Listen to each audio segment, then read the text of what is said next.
আমার পেজে অনেকেই ছবি দেখতে পান এই যে আমি যে মুচমুচা করে খোসা সহ চিংড়িটা ভাজা করি, তো ভাবলাম আপনাদের সাথে আজকে রেসিপিটা শেয়ার করি আমি কিভাবে এটা ভাজা করি।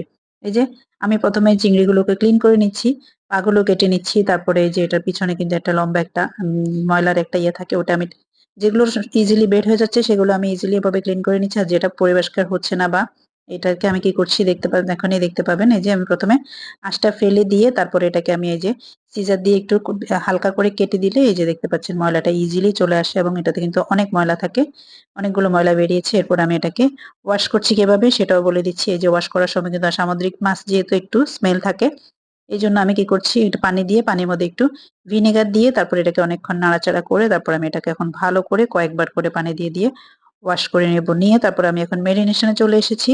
এখানে আমি একটু আদা রসুন বাটা, সামান্য পরিমাণ মতো লবণ, সামান্য মরিচ গুঁড়ো, সামান্য হলুদ গুঁড়ো এবং খুবই সামান্য ধনে গুঁড়ো দিয়ে মাছটাকে আমি মেরিনেট করে রেখে দিব।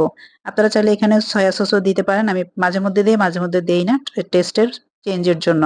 এরপরে প্যানে আমি তেল গরম করে তারপর আমি চিংড়িগুলো দিয়ে দিয়েছি। এই পাশে যে পাতিলের মধ্যে যে মশলাগুলো লেগে আছে সেখানে আমি পেঁয়াজ এবং মরিচ দিয়ে মেখে রেখে দিয়েছি। আপনারা যদি সরাসরি পেঁয়াজ দেন অবশ্যই পেঁয়াজের সাথে একটু লবণ দিয়ে দিবেন।